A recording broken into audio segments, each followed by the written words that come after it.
யகீனோடு நம்பிக்கையோடு எவர் இந்த இஸ்திக்ஃபாரை ஓதி வருகிறாரோ நிச்சயம் அவருக்கு சொர்க்கம் உறுதி என்றார்கள் நபிகள் நாயகம் ஸல்லல்லாஹு அலைஹி வஸல்லம். உங்களுக்கு ஆசையாக இருப்பது போன்று உங்கள் முகம் எனக்கு காட்டுகிறது.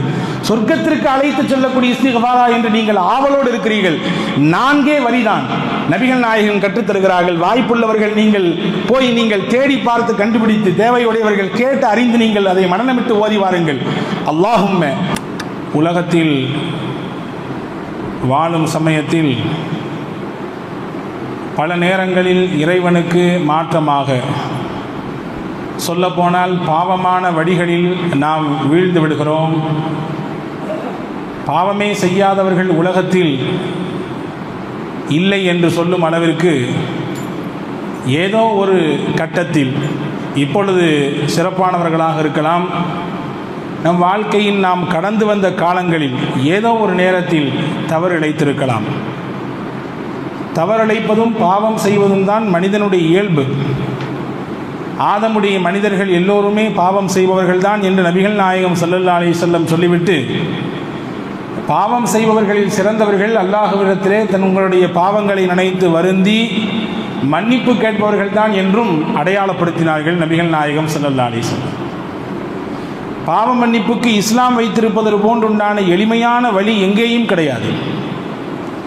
பாவம் மன்னிக்கப்பட வேண்டும் என்பதற்காக வேண்டி சில இடங்களுக்கு சென்று லட்சக்கணக்கிலும் கோடிக்கணக்கையும் கொண்டு போய் உண்டியலில் போட்டுவிட்டால் பாவம் போய்விடும் என்று நினைக்கிறார்கள். வேறு சிலர் வேறு ஏதாவது உணவுப் பொருட்களை வாங்கி உடைத்து விட்டால் தேங்காயோ மாங்காயோ நம் பாவங்கள் எல்லாம் கரைந்து விடும் என்று நினைக்கிறார்கள்.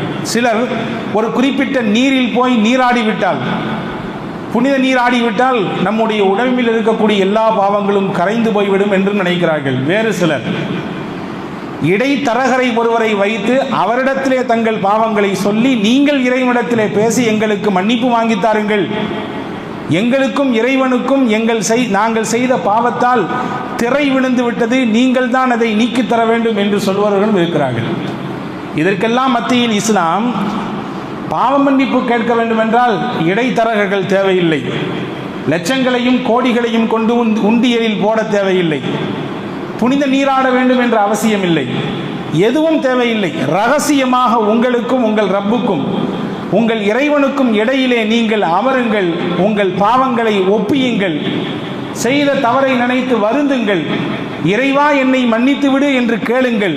வாய்ப்பிருந்தால் 2 சொட்டு கண்ணீர் விடுங்கள். கண்ணீர் வரவில்லை என்றால் பரவாயில்லை, கண்ணீர் வருவதற்குண்டான முயற்சியை செய்வதை போன்று பாவனை செய்யுங்கள், போதும், உங்கள் பாவம் மன்னிக்கப்பட்டுவிடும் என்று மிக எளிமையான வழியை இஸ்லாம் மட்டும்தான் உலகத்திற்கு காட்டுகிறது. ஏனென்றால் பெருமக்களே, பாவ மன்னிப்பு மனிதர்களுக்கு அவசியம். திருக்குரானை நீங்கள் புரட்ட வேண்டும். அல்லாஹ் ஏராளமான சமூகத்தை அழித்ததற்கு காரணத்தை சொல்கிற பொழுது சொல்லுவான், வகுல்லன் அஹதுனா பிதம்பி, நாம் அவர்கள் செய்த பாவத்தினால் தான் அவர்களை பிடித்தோம் என்கிறான். சிலர்களை எப்படி பிடித்தோம், எப்படி அழித்தோம்? ஃபமின்ஹும் மன் அர்சல்னா அலைஹி ஹாசிபா, கடுமையான சூறாவளி காற்றை அவர்களின் மீது வீசச் செய்தோம், அதிலே அவர்கள் அழிந்தார்கள். வமின்ஹும் மன் அஹதத்துஹு ஸைஹா, கடுமையான சத்தம் ஏற்பட்டது, அந்த சப்தத்தை தாங்கிக் கொள்ள முடியாமல் மாரடைப்பினால் இறந்து போனார்கள். வமின்ஹும் மன் ஹஸஃப்னா பிஹில் அர்த், வேறு சிலர்கள் பூமியினால் உள்வாங்கப்பட்டு இறந்தார்கள், பூகம்பம் வந்து இறந்து போனார்கள். வமின்ஹும் மன் அக்ரக்னா, வேறு சிலர் தண்ணீரில் மூழ்கடித்து இறக்க வைத்தோம். எல்லாத்தையும் சொல்றான். இந்த சமூகம் எல்லாம் அழிந்ததற்கு, இந்த வேதனையை சந்தித்ததற்கு காரணம் என்ன? பிதம்பி, அவர்கள் செய்த பாவம், அவர்கள் செய்த அநியாயம், அவர்கள் இறைவனுக்கு மாறாக செய்த அந்த மாறுதல்கள், இதுதான் அவர்களுடைய அழிவுக்கு காரணமானது என்று அல் குர்ஆனிலே அல்லாஹ் ஜல்ல ஷானஹு வ தஆலா தெளிவுபடுத்துகிறான். எனவே அன்பர்களே, பாவத்திலிருந்து மீட்சி பெறுவதும் அல்லாஹ்விடத்திலே மன்னிப்பு கேட்பதும் அடியார்களின் மீது மிக மிக அவசியமானது. நீங்கள் இங்கே 2 விஷயத்தை புரிந்து கொள்ள வேண்டும். திருக்குர்ஆனிலே அல் நிசா என்ற அத்தியாயத்திலே தொடர் 2 வசனத்திலே யாருக்கு அல்லாஹ் பாவத்தை மன்னிப்பான், யாருடைய பாவத்தை அல்லாஹ் மன்னிக்க மாட்டான், பாவத்திற்கு மன்னிப்பதற்கு தகுதி படைத்தவர்கள் யார், யாருடைய பாவங்கள் எல்லாம் மன்னிக்கப்படாது என்ற ஒரு அற்புதமான அளவுகோலை அல்லாஹ் குர்ஆனிலே சொல்கிறான். இன்னம தௌபத்து அலல்லாஹி லில்லதீன யஅமலூன ஸூஅ பிஜஹாலா ثم يتوبون من قريب فاولئك يتوب الله عليهم. அறியாமையினால் தெரியாமல் சிலர்கள் ஏதோ ஒரு கட்டத்தில் இளமை துடிப்பில் அல்லது கையில் காசு கொளித்திருந்த அந்த சமயத்தில் அல்லது ஏதோ ஒரு நிர்பந்தத்தில் ஒரு சூழலில் தவறு செய்து விட்டார்கள். தவறை நினைத்து வருந்தி காலதாமதம் செய்யாமல் உடனடியாக அல்லாஹ்விடத்திலே மன்னிப்பு கேட்டார்கள். அல்லாஹ் சொல்றான், அவர்களுடைய அந்த தௌபாவை, மன்னிப்பை, பாவ மன்னிப்பை நாம் ஏற்றுக்கொண்டோம் என்று அல்லாஹ் சொல்றார். இன்னைக்கு தானே செஞ்சிருக்கோம், பார்த்துக்கலாம், ஒரு வருஷம் வரட்டும், இப்போதானே ரமதான் பேருக்கு, அடுத்த ரமதான் வரட்டும், சரி எல்லாம் செஞ்சு முடிச்சுட்டு கடைசியில் ஒரு ஹஜ்ஜி பண்ணிக்கலாம். ஹஜ்ஜி பண்ணால் எல்லா பாவம் போய் கழுகப்பட்டு சுத்தமானவர்களாக அன்று பிறந்த பாலகனாக மாறிவிடுவோமே என்றெல்லாம் தாமதப்படுத்த மாட்டார்கள். உடனுக்குடன் அவர்கள் பாவ மன்னிப்புக்கு அவர்கள் தங்களை தயார்படுத்திக் கொள்வார்கள். இறைவனிடத்தில் அவர்கள் கேட்பதற்கு முயற்சிப்பார்கள். இவர்களுடைய பாவத்தை அல்லாஹ் மன்னிச்சார். அடுத்த வசனத்தில் சொல்றான், வலைசதி தௌபத்து லில்லதீன யஅமலூன ஸய்யிஆத் ஹத்தா இதா ஹலர அஹதஹுமுல் மௌத். சிலர்களுடைய தௌபாவை, பாவ மன்னிப்பை அல்லாஹ் ஏற்க மாட்டான். யாருடைய தௌபாவை ஏற்க மாட்டான்? யாருடைய மன்னிப்பை ஏற்க மாட்டான்? காலதாமதம் செய்து செய்து ஒரு கட்டத்தில் அவர்கள் மரண வாயிலுக்கு வந்து விடுவார்கள், மரணத்தினுடைய வாசலுக்கு வந்து விடுவார்கள். அப்போ கேட்பாங்க, யா அல்லாஹ் என்னை மன்னிச்சிடுறா அல்லாஹ் அப்படின்னு. அவர்கள் அந்த நேரத்தில் செய்யக்கூடிய பாவ மன்னிப்பு ஏற்றுக்கொள்ளப்படாது என்று அல்லாஹ் சொல்கிறார். 60 வருடம் 70 வருடம் எத்தனை நாட்கள் உங்களுடைய வாழ்க்கையில் வந்து போனது, எத்தனை சந்தர்ப்பங்கள் உங்களுக்கு வாய்க்கப்பட்டது, அப்பொழுதெல்லாம் கேட்காத பாவ மன்னிப்பு இப்பொழுது மரணத்தை கண்ணுக்கு முன்னால் பார்க்கிற பொழுது வருகிறதா? மரணத்தினுடைய ஓசை கேட்கிற பொழுது நாம எழுகிறதா மன்னிப்புக்கு? இப்பொழுது உங்களுக்கு மன்னிப்பு கிடையாது. 2 நபர்களுக்கு மட்டும் மன்னிப்பு கிடையாது. யார் இறை நிராகரிப்பிலேயே மரணித்து போய் விடுகிறார்களோ அவர்களுக்கும் மன்னிப்பில்லை. கடைசியில் மரண தருவாயில், மரணத்தினுடைய வாசலிலே சக்கராத்தில் வந்து கொண்டு யார் பாவ மன்னிப்பு கேட்கிறார்களோ அவர்களுக்கும் மன்னிப்பில்லை என்று அல்லாஹ் சொல்கிறார். அன்பிற்குரியவர்களே, பாவ மன்னிப்பு யாருக்கு உண்டு யாருக்கு இல்லை என்பதை திருக்குர்ஆனிலே அல்லாஹ் அழகாக தெளிவுபடுத்துகிறார். இப்போ மூமின்களுடைய பண்பு தங்களுடைய பாவங்களை நினைத்து வருந்த வேண்டும், அல்லாஹ்விடத்திலே மன்னிப்பு கேட்க வேண்டும். பாவ மன்னிப்பு கேட்பதன் மூலமாக 6 விதமான பலன்கள் நம்முடைய வாழ்க்கையிலே கிடைக்கும். 6 விதமான பலன்கள். எனவேதான் நபிகள் இன்னி அஸ்தக்ஃபிருல்லாஹ் வ அதூபு இலை ஃபீ குல்லி யௌமின் 70 மர்ரா வ ஃபீ ரிவாயா 100 மர்ரா. ஒரு அறிவிப்பிலே வந்திருக்கிறது, நபிகள் சொல்வார்கள், ஒரு நாளைக்கு 70 முறை நான் பாவ மன்னிப்பு கேட்பேன். இன்னொரு அறிவிப்பிலே வருகிறது, 100 முறை அல்லாஹ்விடத்திலே மன்னிப்பு கேட்கிறேன் என்று. ஏன் கேட்க வேண்டும்? ஏன்? எல்லா முன்பின் பாவங்களும் மன்னிக்கப்பட்ட, யக்ஃபிரு லக்கல்லாஹு மா தகத்தம மின் ذنبஹி வ மா தஅக்கர், உங்கள் முன்பின் பாவங்கள் எல்லாம் மன்னிக்கப்பட்டு விட்டது என்று இறை தூதர் முகமது நபி ஸல்லல்லாஹு அலைஹி வஸல்லம் அன்னவர்களை பற்றி பிரகடனப்படுத்திய ரப்புல் ஆலமீன் அந்த இறுதி தூதர் தன் வாழ்க்கையில் வளமையான செயல்களில் ஒன்றாக வைத்திருக்கிறார்கள் பாவ மன்னிப்பு கேட்பதை. உம்மத்திற்கு கற்றுத்தர்றாங்க பாவ மன்னிப்பினுடைய அவசியத்தை. அல்லாஹ்விடத்திலே மீட்சி பெறுவதற்குரிய அந்த உயர்தரமான வழியை, அதனுடைய மகத்துவத்தை பெருமானார் உணர்ந்திருந்தார்கள். எனவே தான் தினசரி கேட்டார்கள். அப்படி நாம் பாவ மன்னிப்பு கேட்கிற பொழுது 6 விதமான பலன்களை நம்முடைய வாழ்க்கையில் நாம் அனுபவிக்கலாம். அதிலே முதல் பலன் என்ன தெரியுமா? குர்பும் மினல்லாஹ், அல்லாஹ்வுடைய புறத்திலிருந்து நமக்கு ஒரு நெருக்கம் ஏற்படும். இறைவனுக்கும் நமக்கும் இடையிலே ஒரு நெருக்கம், பந்தம் இறுக்கமாகும். இது பாவ மன்னிப்பின் மூலமாக மட்டும்தான் கிடைக்கும்.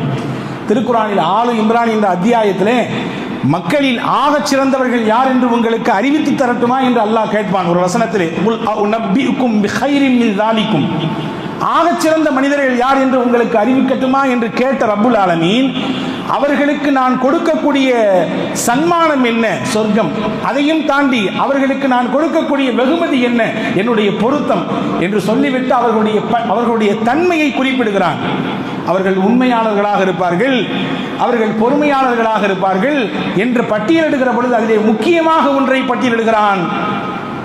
பில் அஸ்ஹார் அல் முஸ்தக்ஃபிரீன பில் அஸ்ஹார், அதிகாலை பொழுதிலே இறைவனிடத்திலே பாவ மன்னிப்பு கேட்கக்கூடியவர்களாக இருப்பார்கள், இறைவனிடத்திலே இஸ்திக்ஃபார் செய்யக்கூடியவர்களாக இருப்பார்கள். இவர்களுக்கும் எனக்கும் இறையிலே இருக்கக்கூடிய பந்தம் எப்படிப்பட்டது என்றால், அவர்கள் இந்த உலகத்தை விட்டு பிரிவதற்கு முன்பாகவே அவர்களுக்கென்று நான் எல்லா விஷயத்தையும் தயார் செய்து விட்டேன்.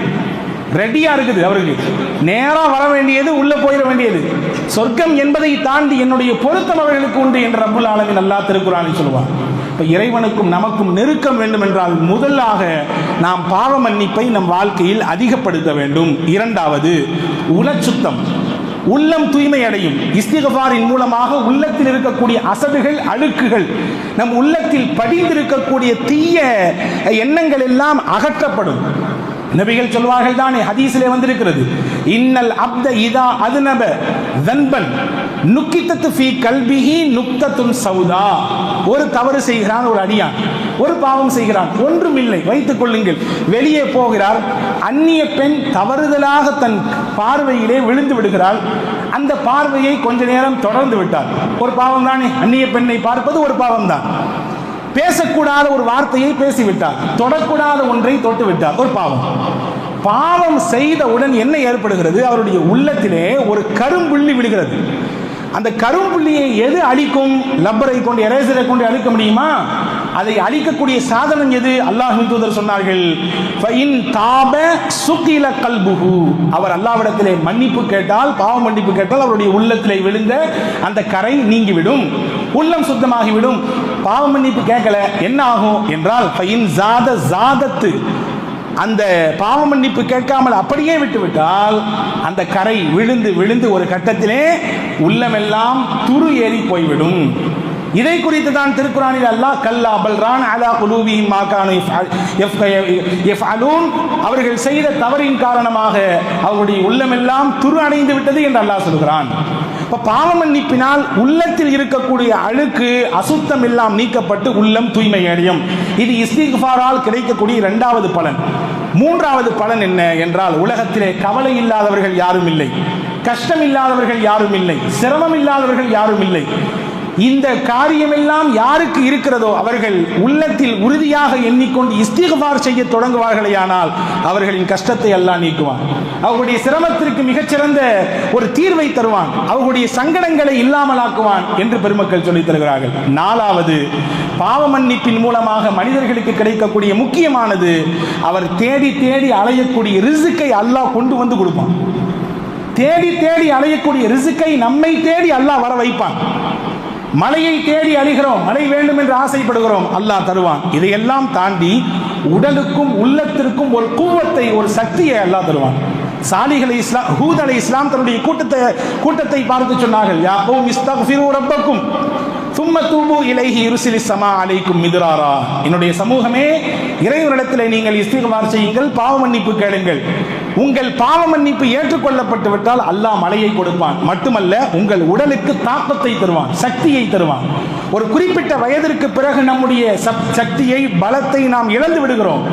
ஒரு சில கட்டங்களிலே நாம் நம்முடைய உடலுடைய திரகாத்திரம் வேண்டும் என்று ஆசைப்படுகிறோம், உடல் ஒத்துழைக்க மறுக்கிறது.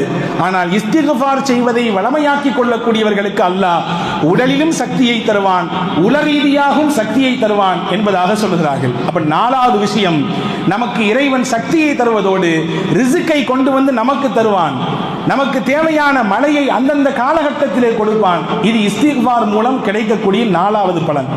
ஐந்தாவது பலன், அருள் வேண்டும் அருள் வேண்டும் என்று எல்லா நேரத்திலும் அருள் வாயிலை திறந்திருக்காதா என்று ஏங்கக்கூடிய நபர்களுக்கு தன்னுடைய அருள் வாசலை அல்லாஹ் திறந்து வைப்பான். தன்னுடைய ரஹ்மத் என்ற வாசலை அவர்களுக்கு அல்லாஹ் திறந்து வைப்பான். சாலிஹ் அலைஹிஸ்ஸலாம் தன் கூட்டத்தாரை பார்த்து சொன்ன வார்த்தையை திருக்குர்ஆன் பதிவு செய்கிறது, யா கௌமி லிம தஸ்தஅஜிலூன பிஸ்ஸய்யிஅதி கப்லல் ஹஸனா.